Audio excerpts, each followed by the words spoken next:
ഏറ്റവും വലിയ നമ്മൾ ആഗ്രഹിക്കുന്ന പൈസ ഉണ്ടാക്കാനുള്ള ഒരു മാർഗം അതുകൂടെ ഇൻഷാ അല്ലാഹ് ഞാൻ പറഞ്ഞു. അതാണല്ലോ നമ്മുടെ വലുത്. പൈസ ഉണ്ടാക്കണം, ഉണ്ണണം, ഉറങ്ങണം, ഉണ്ണി ഉണ്ടാക്കണം. ഈ ചിന്തയല്ലാതെ വേറെ ഒന്നുമില്ല. അങ്ങനെയല്ലേ? ഉണ്ണണം, ഉറങ്ങണം, ഉണ്ണി ഉണ്ടാക്കണം. എന്റെ പ്രിയപ്പെട്ട സഹോദരങ്ങളെ, പൈസ ഉണ്ടാക്കാനുള്ള ഏറ്റവും നല്ലൊരു മാർഗം മഹാനായ ഇബ്നു മസ്ഊദ് റളിയല്ലാഹു അൻഹു പറഞ്ഞു തന്നിട്ടുണ്ട്. അത് നമുക്ക് മനസ്സിലാക്കാം. അതിനു മുമ്പായി ഈ പണ്ഡിതനോട്, ഇബ്നു മസ്ഊദിനോട് ഒരാൾ ചോദിച്ചു, എന്ന പരിശുദ്ധ ഖുർആനിൽ പ്രതീക്ഷയ്ക്ക് വകയുള്ള വല്ല ആയത്തുണ്ടോ? നമ്മളൊക്കെ നിന്നു പോകുന്ന ഈ ഒരു ആയത്തുള്ളത് കൊണ്ടാ. ഏതായത്താ? പ്രതീക്ഷയ്ക്ക് വകയുള്ള ഏതെങ്കിലും ഒരു ആയത്തുണ്ടോ? നമുക്ക് ആജ്ഞാവാക്യം, കൽപ്പനാവാക്യം, സാരസമ്പുട്ടമായ വാക്യം, ഏറ്റവും മഹത്വമുള്ള ആയത്ത്, ഇതൊക്കെ കേട്ടപ്പോ പടച്ചോനെ എന്താ ചെയ്യാ, നമ്മളൊക്കെ ഇനി എന്താ ചെയ്യാ? എങ്കിലും വല്ല പ്രതീക്ഷയ്ക്ക് വകയുള്ള ആയത്ത് വല്ലതുകൊണ്ടോ? ഇബ്നു മസ്ഊദ് തങ്ങൾ പറഞ്ഞു, ഉണ്ട്. ഏറ്റവും പ്രതീക്ഷയ്ക്ക് വകയുള്ള ആയത്ത് അല്ലാഹ് പറയുകയാണ്, ഖുൽ യാ ഇബാദിയല്ലദീന അസ്റഫൂ അലാ അൻഫുസിഹിം ലാ തഖ്നതൂ മിർ റഹ്മത്തില്ലാഹ് ഇന്നല്ലാഹ യഗ്ഫിറു ദുനൂബ ജമീആ. അല്ലാഹ് പറയുകയാണ്, യാ ഇബാദി, എന്റെ ദാസന്മാര്. ഇവിടെ ചിന്തിക്കേണ്ട വിഷയം ഞാനൊന്ന് പറഞ്ഞോട്ടെ. യാ ഇബാദി, എന്റെ ദാസന്മാരെ, എന്റെ ദാസന്മാരെ, എന്റെ ദാസന്മാരെ, എന്റെ ദാസന്മാരെ. അല്ലാഹ് വിളിക്കുന്ന വിളി എത്ര മനോഹരമാ! അല്ലാഹുവിന്റെ വിളി എത്രയോ മനോഹരമാണ്. ഈ അബ്ദ് എന്ന വാക്കിന്റെ മഹത്വം നിങ്ങൾക്കറിയോ? അല്ലാഹുവിന്റെ റസൂലിന് ഏറ്റവും വലിയ അനുഗ്രഹം അല്ലാഹ് കൊടുത്തതിൽ രണ്ടെണ്ണമുണ്ട്. അല്ലാഹ് കൊടുത്ത അനുഗ്രഹങ്ങളിൽ ഏറ്റവും വലിയ രണ്ട് അനുഗ്രഹം, ഒന്ന് ഖുർആൻ, മറ്റൊന്ന് ഇസ്രാ മിഅ്റാജ്. ഇസ്രാ മിഅ്റാജും ഖുർആനും. ഈ ഇസ്രാ മിഅ്റാജിനെ പറ്റി അല്ലാഹു ഖുർആനിലൂടെ പറഞ്ഞത് എന്ത് വാക്കും കൊണ്ടാ? സുബ്ഹാനല്ലദീ അസ്റാ ബി അബ്ദിഹി. അവന്റെ അടിമയുമായിട്ട് അല്ലാഹു തആല രാപ്രയാണം നടത്തി. രണ്ടാമത് ഏറ്റവും വലിയ അനുഗ്രഹം ഖുർആനാണ്. ഈ ഖുർആൻ അല്ലാഹു തആല കൊടുത്തതിനെ പറ്റി ഖുർആൻ പറഞ്ഞത് എന്താ? അൽഹംദുലില്ലാഹില്ലദീ അൻസല അലാ അബ്ദിഹിൽ കിതാബ്. അബ്ദ്, അല്ലാഹുവിന്റെ റസൂലിന് ഏറ്റവും ഇഷ്ടപ്പെട്ട ഒരു വാക്ക് അബ്ദാൻ. റസൂൽ എന്ന് പറയുന്നതിനേക്കാൾ, നബി എന്ന് പറയുന്നതിനേക്കാൾ, ലോകത്തിന്റെ നേതാവെന്ന് പറയുന്നതിനേക്കാൾ റസൂലുള്ളാഹിക്ക് ഏറ്റവും ഇഷ്ടം ഒരു അടിമ എന്ന് പറയുന്നതാണ്. നമ്മളൊക്കെ ആണെങ്കിലോ സഹോദരങ്ങളെ ഒന്ന് ആലോചിച്ച് നോക്കി. നമ്മളൊക്കെ ആണെങ്കിലോ നമുക്ക് ചെയ്യുന്ന, ഒരാൾ നിസ്കരിച്ചുകൊണ്ട് നിൽക്കുകയാണ്. ആ നിസ്കരിച്ചുകൊണ്ട് നിൽക്കുന്നതിന്റെ അടുത്ത് മറ്റൊരാൾ ഇരുന്ന് ഖുർആൻ ഓതുന്നു. മൂന്നാമൻ ഹൗളിൽ നിന്ന് ഒതുവെടുത്തോണ്ട് വരുന്നു. ഒതുവെടുത്തോണ്ട് വന്ന ആള് പള്ളിക്കകത്ത് കയറിയിട്ട് പറഞ്ഞു, ഓ, ഇയാൾ എപ്പോഴും നിസ്കാരമാണല്ലോ. മറ്റേ നിസ്കരിച്ചോണ്ട് നിൽക്കാൻ, ഇയാളെ എപ്പോഴും നോക്കിയാലും നിസ്കാരമാണല്ലോ. അപ്പൊ ഖുർആൻ ഓതിക്കൊണ്ടിരുന്നയാള് ഖുർആൻ മടക്കിയിട്ട് പറഞ്ഞു, ശരിയാണ്, ഞാനും ഇയാളെ കാണുമ്പോ ഒക്കെ നിസ്കാരം തന്നെയാ എന്ന് പറഞ്ഞു. അപ്പൊ രണ്ടുപേരും തന്നെ പുകഴ്ത്തി പറഞ്ഞ കണ്ടപ്പോ അയാൾ പെട്ടെന്ന് കൈ അഴിച്ചിട്ട് പറഞ്ഞു, പിന്നെ എനിക്കിന്ന് സുന്നത്ത് നോമ്പും കൂടെ ഉണ്ട്, എനിക്ക് നോമ്പും ഉണ്ടെന്ന്. അപ്പൊ രണ്ടുപേരെ തന്നെ പുകഴ്ത്തി പറഞ്ഞപ്പോ തനിക്കുള്ള ഗുണങ്ങളൊക്കെ പുറത്തോട്ട് ഛർദിക്കുന്ന ഒരു സ്വഭാവമാണ് നമുക്കുള്ളത്. അല്ലേ സഹോദരങ്ങള്? നമ്മൾ എവിടെ പോയാലും നമ്മൾ വലുതാകണമെന്നുള്ള ചിന്തയാണ്. അതല്ലേ അള്ളാഹുവിന്റെ റസൂലിന് ഏറ്റവും കൂടുതൽ ഇഷ്ടം എന്തായിരുന്നു? ഞാൻ ഒരു അടിമയാണ് എന്ന് പറയുന്നതാണ് റസൂലിന് ഏറ്റവും വലിയ ഇഷ്ടം. ആ വാക്ക് അല്ലാഹു തആല ഖുർആൻ കൊടുത്തപ്പോ പറഞ്ഞ വാക്ക്, ഇസ്രാ മിഅ്റാജ് കൊടുത്തപ്പോ പറഞ്ഞ വാക്ക്, അതേ വേഡിൽ ഒരു മാറ്റവും വരുത്താതെ അല്ലാഹു തആല പാപം ചെയ്യുന്ന നമ്മളെ പറ്റിയും വിളിച്ചു. നിങ്ങൾക്ക് മനസ്സിലാകുന്നുണ്ടോ? നബിതങ്ങൾക്ക് ഏറ്റവും വലിയ അനുഗ്രഹം എന്ന് പറഞ്ഞാൽ ഖുർആനും ഇസ്രാ മിഅ്റാജുമാണ്. ഈ ഇസ്രാ മിഅ്റാജും ഖുർആനും അല്ലാഹ് കൊടുക്കുമ്പോൾ അത് ഖുർആനിലൂടെ പറയുന്ന ഏറ്റവും ഇഷ്ടപ്പെട്ട ഒരു വാക്കുണ്ടാകണം. നമ്മളിപ്പോ 50 കൊല്ലം ജോലി നോക്കി അദ്ദേഹത്തിന് നമ്മൾ എന്തെല്ലാം പറഞ്ഞു. അദ്ദേഹം 50 കൊല്ലം നിസ്വാർത്ഥമായ സേവനം അനുഷ്ഠിച്ചു, ഇഖ്ലാസോടുകൂടി പ്രവർത്തിച്ചു എന്നൊക്കെ പറഞ്ഞ് അദ്ദേഹത്തിന് ഇഷ്ടപ്പെട്ട, അല്ലാതെ അയാൾ 50 കൊല്ലം ജോലി നോക്കി എന്നാണ് നമ്മൾ പറഞ്ഞത് അല്ല. അപ്പൊ അദ്ദേഹത്തിന് മഹത്വം കൊടുത്തപ്പോൾ നമ്മൾ അദ്ദേഹത്തിന് ഇഷ്ടപ്പെടുന്ന, അല്ലെങ്കിൽ അദ്ദേഹം ആഗ്രഹിക്കുന്ന, അല്ലെങ്കിൽ അദ്ദേഹത്തെ സദസ്സിൽ വെച്ച് സംബോധന ചെയ്യാൻ പറ്റിയ സഭ്യതയുള്ള ഒരു വാക്ക് പറഞ്ഞുകൊണ്ടാണ് നമ്മൾ അദ്ദേഹത്തെ അനുമോദിച്ചത്. ഇതുപോലെ ഖുർആനും ഇസ്രാ മിഅ്റാജും അല്ലാഹ് കൊടുക്കുമ്പോൾ അല്ലാഹു തആല ഏത് വാക്കുകൊണ്ട് പറയണം? നബിക്ക് ഇഷ്ടപ്പെട്ട ഒരു വാക്കുകൊണ്ട് പറയണം. ആ ഇഷ്ടപ്പെട്ട വാക്ക് അബ്ദാണ്. ആ വാക്ക് കൊണ്ട് തന്നെയാണ് വെള്ളം അടിച്ചവനെ അല്ലാഹ് വിളിച്ചത്. ആ വാക്ക് കൊണ്ടാണ് അല്ലാഹു തആല പലിശ വാങ്ങുന്നവനെയും വിളിച്ചത്. ആ വാക്ക് കൊണ്ടാണ് അല്ലാഹു തആല സീരിയൽ കാണുന്ന പെണ്ണിനെയും അല്ലാഹ് വിളിച്ചത്. എന്താ? യാ ഇബാദി, എന്റെ ദാസന്മാരെ, എന്റെ ദാസന്മാരെ, സ്വന്തം ശരീരത്തോട് അക്രമം പ്രവർത്തിച്ചു പോയ ദാസന്മാരെ, ലാ തഖ്നതു മിർ റഹ്മത്തില്ലാഹ്, അല്ലാഹുവിന്റെ ഔദാര്യത്തോട് നിങ്ങൾ നിരാശപ്പെടരുത്. നിങ്ങൾ ഒരിക്കലും നിരാശപ്പെടാൻ പാടില്ല. ഞാൻ അത്ര കഠിന ഹൃദയനൊന്നുമല്ല. എന്റെ മുമ്പിൽ വന്നിട്ട് യാചിക്കുന്ന ഒരാളെ കൈത്തട്ടിക്കളയാൻ ഞാൻ ആളല്ല. ദുനിയാവിലൊരു പ്രതി തെറ്റു ചെയ്താൽ, കുറ്റം സമ്മതിച്ചാൽ അവന് ശിക്ഷ ഉറപ്പാണ്. ഇല്ലേ? ഒരാളെ കുത്തിമലത്തിയിട്ട് കത്തിയും കൊണ്ട് കോടതി ചെന്നിട്ട് പറയുന്നു ഞാൻ അവനെ കുത്തിയെന്ന് പറഞ്ഞാൽ അവൻ അപ്പോഴെ പിടിച്ച് സെല്ലിലടക്കുകയാണ്. അതേസമയം റബ്ബിന്റെ മുമ്പിൽ ഒരാൾ തെറ്റേറ്റു പറഞ്ഞാൽ അവന് രക്ഷ ഉറപ്പാണ്. അതാണ് അള്ളാഹുവും കുട്ടിത്തമ്പുരാക്കന്മാരും തമ്മിലുള്ള വ്യത്യാസം. രാജ്യത്തെ അല്ലെങ്കിൽ ഈ കോടതി ഇരിക്കുന്ന ആളുകൾ, ഞാൻ കോടതിയെ കുറ്റം പറയുന്നല്ല, കുറ്റം പറയേണ്ട വിഷയങ്ങൾ പറയുമ്പോൾ നമ്മൾ പറയേണ്ടി വരും. മുസ്തഫ കമാൽ പാഷ എന്ന് പറയുന്ന അദ്ദേഹം ചില കാര്യങ്ങൾ പറഞ്ഞു. ഒരു പെണ്ണിന് 4 കെട്ടിയവനായ എന്താ കുഴപ്പമൊന്ന്? ഞാൻ പറയുന്നു, നിങ്ങൾക്കറിയോ പാഞ്ചാലിയുടെ കഥ? ഇന്നലെ ശബ്ദം കേട്ട ഹൈന്ദവരൊക്കെ ഇവിടെ ഇരിപ്പുണ്ട്. മഹാഭാരതത്തിലെ രാമായണത്തിലൊക്കെ കഥ പറയുന്നുണ്ട്. എന്ത് കഥയാണ്? പഞ്ചപാണ്ഡവന്മാരെ സ്വീകരിച്ച പാഞ്ചാലി എന്ന് പറയുന്ന പെണ്ണിന്റെ കഥ പറയുന്നുണ്ട് രാമായണത്തിൽ. എന്താണ്? ആ പെണ്ണ് 5 ഭർത്താക്കന്മാരെ സ്വീകരിച്ചു, പഞ്ചപാണ്ഡവന്മാരെ. അവൾക്ക് പേരിട്ടു പാഞ്ചാലി. പക്ഷെ ഒരു നിബന്ധന വെച്ചു. ഒരു ഭർത്താവിനോട് പറഞ്ഞു 12 വർഷം എന്റെ അടുത്ത്, 12 മാസം എന്റെ അടുത്ത് വരാൻ പാടില്ല, 2.5 മാസം എന്റെ അടുത്ത് കഴിയണം. അടുത്ത ഭർത്താവിന്റെ പറഞ്ഞു 2.5 മാസം എന്റെ കൂടെ കഴിയണം. അങ്ങനെ ഓഹരി ചെയ്തു കൊടുത്തു. പക്ഷേ യുധിഷ്ഠിരൻ എന്ന് പറയുന്ന ഭർത്താവുമൊത്ത് ശയന റൂമിൽ കിടക്കുമ്പോൾ അർജുനൻ എന്ന മറ്റൊരു ഭർത്താവ് കയറി വന്നു, നിയമം തെറ്റിച്ചു. പാഞ്ചാലി അർജുനോട് പറഞ്ഞു ഇതിന് നിനക്ക് ശിക്ഷയില്ലാതെ മറ്റൊന്നുമില്ല, അതുകൊണ്ട് 12 വർഷം നീ വനവാസത്തിന് പൊക്കോളാൻ പറഞ്ഞു. 12 വർഷം വനവാസത്തിന് പൊക്കോളാൻ പറഞ്ഞു. ഇല്ലെങ്കിൽ പറയട്ടെ, ഹൈന്ദവ സഹോദരനെ ശബ്ദം ശ്രവിക്കാണല്ലോ, അവര് ശബ്ദം ശ്രവിക്കാണല്ലോ. ഒരു പെണ്ണിന് 1-ലധികം ഭർത്താക്കന്മാരുണ്ടായി പോയാൽ എന്റെ പ്രിയപ്പെട്ടവരെ കാട്ടിൽ കയറി മൃഗങ്ങൾ പിടിച്ച് നമ്മളെ തിന്നുകളയും. അള്ളാഹു നമ്മളെ കാത്തിരക്ഷിക്കട്ടെ. അതിന് വിവരമുള്ള ആലിമ്യങ്ങളുടെ അടുത്ത് ചോദിക്കണം. അതിനാ പണ്ഡിതന്മാരുള്ളത്. ഒരു നാട്ടിൽ ഒരു വിഷയം വരുമ്പോൾ ആ വിഷയത്തിൽ എന്താണ് അഫ്ളലുൽ ഇൽമി ഇൽമുൽ ഹാൽ, നമുക്ക് ഇപ്പൊ വേണ്ടത് എന്താണ്? ഞാനിപ്പോ വലിയൊരു പ്രസംഗം അങ്ങോട്ട് നടത്തിയിട്ട് ഞാൻ നിങ്ങളെ കാര്യം പറയുമ്പോൾ എനിക്ക് വേണ്ട സാമാന്യ ബോധം, സാമാന്യ വിവരം, സാമാന്യ മര്യാദ എന്ന് പറയുന്നത് നിങ്ങൾ ഇങ്ങനെ ടൈം നോക്കുന്നു, നിങ്ങൾ കോട്ടുവാ വിടുന്നു, ഉറങ്ങിത്തട്ടുന്നു, ഇങ്ങനെയൊക്കെ കണ്ടാൽ ഞാൻ ഇവിടെ നിന്ന് ആയത്തോതിക്കൊണ്ടിരിക്കലല്ല. അഫ്ളലുൽ ഇൽമി ഇൽമുൽ ഹാൽ, അപ്പോഴുള്ള ഞാൻ പഠിക്കേണ്ട ഏറ്റവും വലിയ ഇൽമ എന്ന് പറഞ്ഞാൽ പ്രസംഗം നിർത്തുക, നിങ്ങളെ പറഞ്ഞു വിടുക. അതല്ലേ വേണ്ടത്. സാമാന്യ ബോധം നമുക്കുണ്ടാകണം, ഒരു മര്യാദ നമുക്കുണ്ടാകണം. അതല്ലേ നമുക്ക് വേണ്ടത്. ഒരു മഹാന്റെ കഥ പറയുന്നുണ്ട്. അദ്ദേഹം ഒരാളെ പറ്റി ഉദാഹരണം പറയുന്നുണ്ട്. ഈ കടത്തു വള്ളത്തിൽ യാത്ര ചെയ്യുന്ന ഒരാള്, അയാള് വള്ളത്തിൽ കയറി, ഇങ്ങനെ പാവപ്പെട്ട ഒരു മനുഷ്യനാണ്. ആ മനുഷ്യൻ ഇങ്ങനെ ഒരു കള്ളി മുണ്ടൊക്കെ എടുത്ത്, ഒരു ബനീനൊക്കെ ഇട്ട്, ഒരു തോറത്ത് തലയിൽ കെട്ടിയിട്ട്, ഒരു മുറി ബീഡിയൊക്കെ വലിച്ചിട്ട് ഇങ്ങനെ തുഴഞ്ഞുകൊണ്ട് പോവാൻ. അപ്പൊ സൂട്ടും കോട്ടൊക്കെ ഇട്ട വലിയ ഒരു വിദ്യാഭ്യാസമുള്ള ഒരാള് ഇതിനകത്ത് കയറിയിട്ട് കുറെ ദൂരം അങ്ങോട്ട് ചെന്നപ്പോ എവന്റെ ഈ ലുക്ക് കണ്ടപ്പോ, എവന്റെ ഈ കോലം കണ്ടപ്പോ ഈ കയറിയ ഉദ്യോഗസ്ഥൻ ചോദിച്ചു, നിങ്ങൾക്ക് ബയോളജി അറിയൂ? അപ്പൊ അയാൾ പറഞ്ഞു എനിക്ക് അറിഞ്ഞൂടാ. അപ്പൊ നിങ്ങളുടെ ജീവിതത്തിന്റെ കാൽഭാഗം നഷ്ടപ്പെട്ടിരിക്കാൻ. അയാള് പറഞ്ഞു ബാക്കി 3/4 ഞാൻ എങ്ങനെയും തുഴഞ്ഞ് ജീവിച്ചോളാം, ഒന്ന് മിണ്ടാതിരുന്നാ മതി. പകുതി എത്തി, കുറെ അങ്ങ് ചെന്നു. ആ സമയത്ത് വീണ്ടും ഇയാളുടെ ഈ ലുക്ക് കണ്ടിട്ട് ഇയാൾക്ക് രസിക്കുന്നില്ല. ഇയാളെ ചോദിച്ചു നിങ്ങൾക്ക് ആസ്ട്രോളജി അറിയോ? അയാൾ പറഞ്ഞു അറിഞ്ഞൂടാ. ജീവിതത്തിന്റെ പകുതിയും പോയിരിക്കാൻ. അയാൾ പറഞ്ഞു ബാക്കി പകുതി ഉണ്ടല്ലോ, ഞാൻ സന്തോഷത്തോടെ ജീവിച്ചോളാം. അങ്ങനെ ഓരോ ഓളജികളെ പറ്റി ചോദിച്ചപ്പോ അയാൾക്ക് അറിഞ്ഞൂടാന്ന് പറഞ്ഞു. ഇതിനിടയിൽ വലിയ കാറ്റടിച്ചു, വലിയ കാറ്റ്, കൊടുങ്കാറ്റടിച്ചു.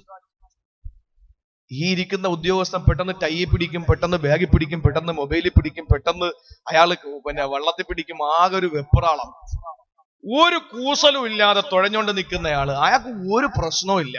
അയാൾ ചോദിച്ചു നിനക്ക് നീന്തോളജി അറിയോ? അയാൾ അറിഞ്ഞൂടാ. എന്നാ ജീവിതത്തിന്റെ മുഴുവൻ ഇപ്പൊ അങ്ങ് പോവാ. രക്ഷയില്ല. എന്റെ പ്രിയപ്പെട്ട സഹോദരങ്ങളെ, നമുക്ക് ആവശ്യം സാമാന്യ വിവരമാണ്. അത് നമ്മൾ മനസ്സിലാക്കുക. അതുകൊണ്ട് അള്ളാഹു വിളിക്കുകയാണ് എന്റെ അടിമകളെ, എന്റെ അടിമകളെ, എന്റെ ദാസന്മാരെ. അള്ളാഹു ഇത്ര മനോഹരമായിട്ട് വിളിക്കുന്ന വേറെ ഏത് വാക്കാണ്?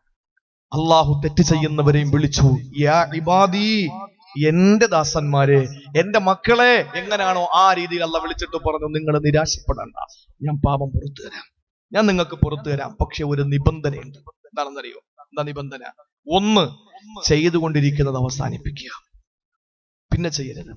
2, ചെയ്തതിൽ ഒരു ഖേദം നമുക്കുണ്ടാവുക, പടച്ചോനെ ചെയ്തു പോയല്ലോ. 3, ഇനി മേലാ തിരിച്ചാ തെറ്റിലേക്ക് മടങ്ങാതിരിക്കുക.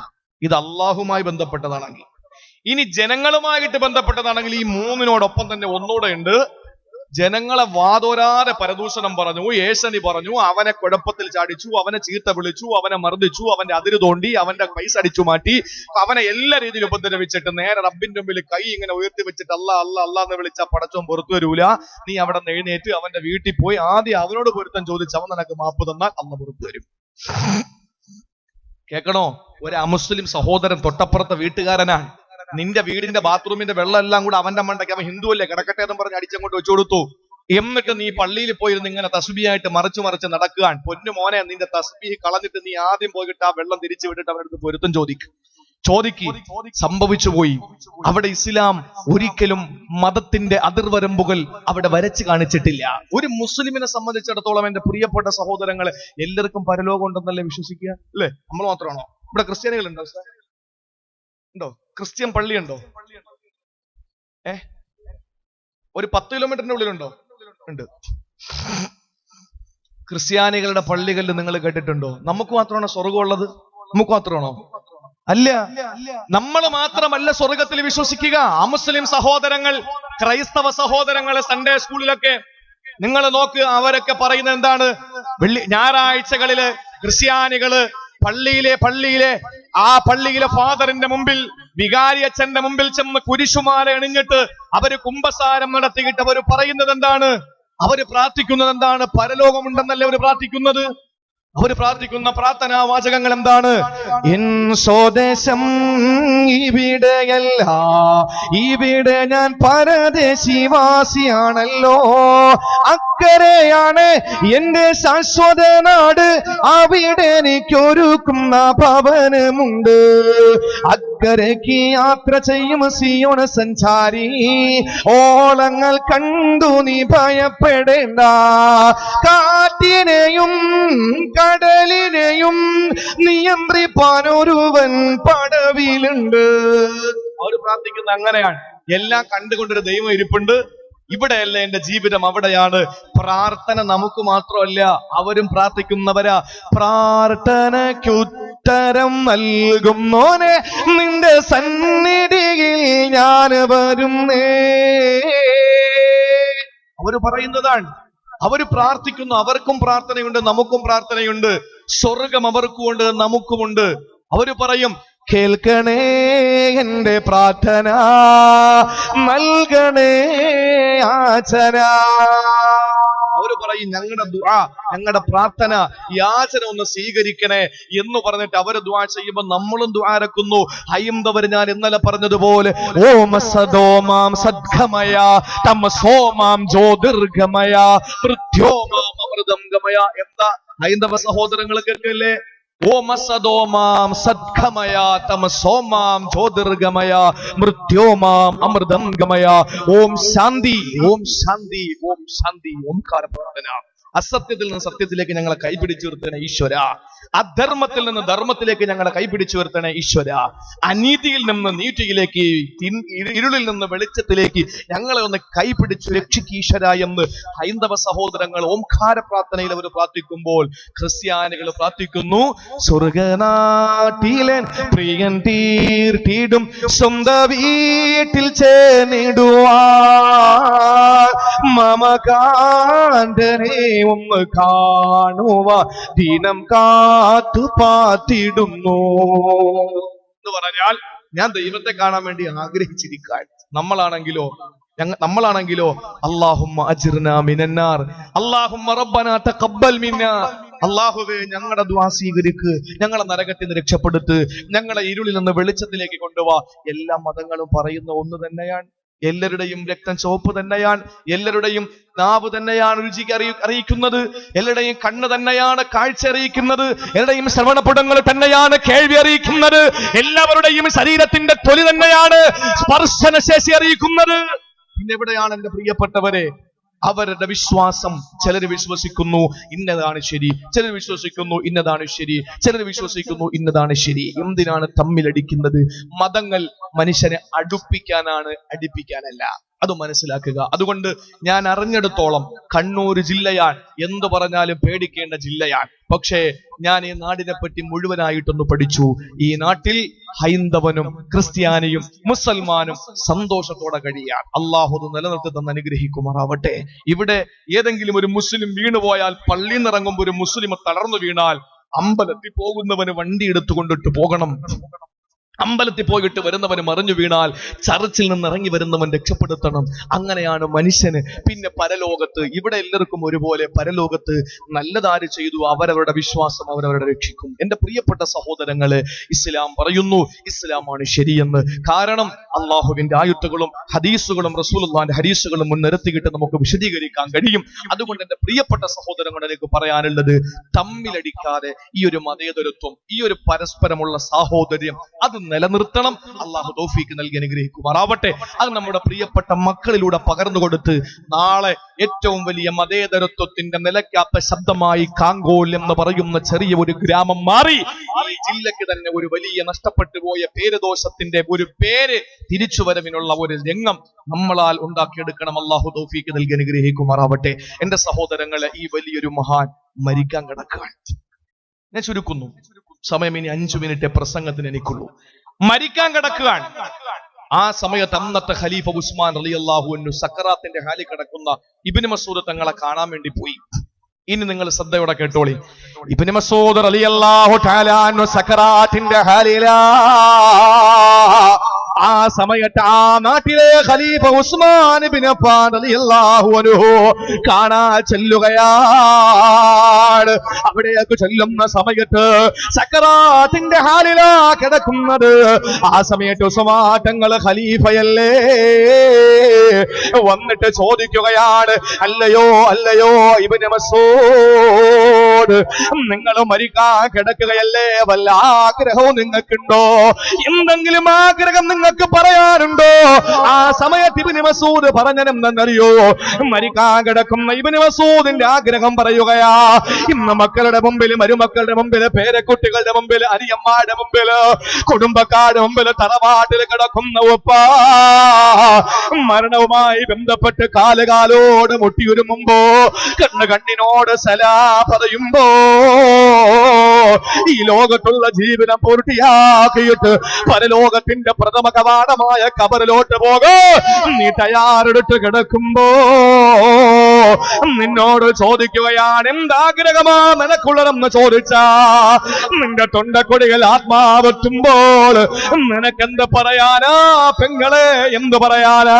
ഇവിടെ ഇബ്നു മസ്ഊദിന്റെ ചാരത്ത് വന്നിട്ട് ചോദിക്കുകയാണ്, എന്താഗ്രഹമാണ് നിങ്ങൾക്കുള്ളതെന്ന് ചോദിക്കുമ്പോ ഇബ്നു മസ്ഊദ് പറയും, എനിക്ക് ഒരേ ഒരു ആഗ്രഹമേ ഉള്ളൂ, അത് അല്ലാഹുവിന്റെ കാരുണ്യമാണ്, പടച്ചോന്റെ കാരുണ്യമാണ്,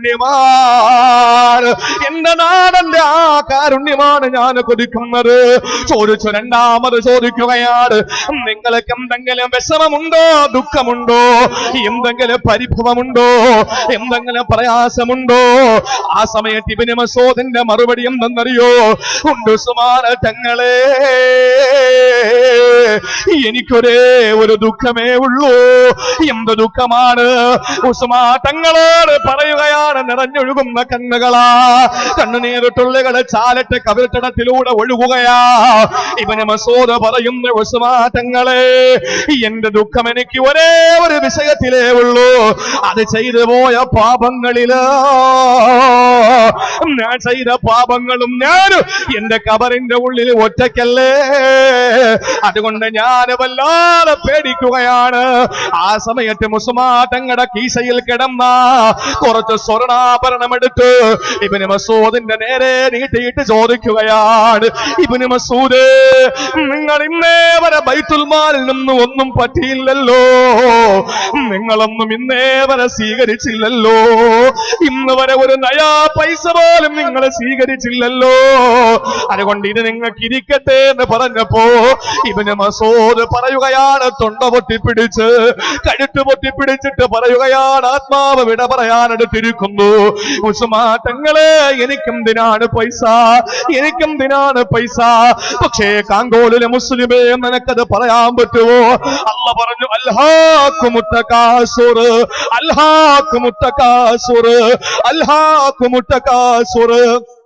നിങ്ങളുടെ പെരുമ നടിക്കല്, നിങ്ങളുടെ പെരുമ പറയല്, നിങ്ങൾക്ക് അവിടെ സ്ഥാപനമുണ്ട്, എസ്റ്റേറ്റ് ഉണ്ട്, ബംഗ്ലാവ് ഉണ്ടെന്ന് പറയല് നിങ്ങളെ നശിപ്പിച്ചിരിക്കുകയാണ്. ഏതുവരെ നിങ്ങൾ പറയൂ,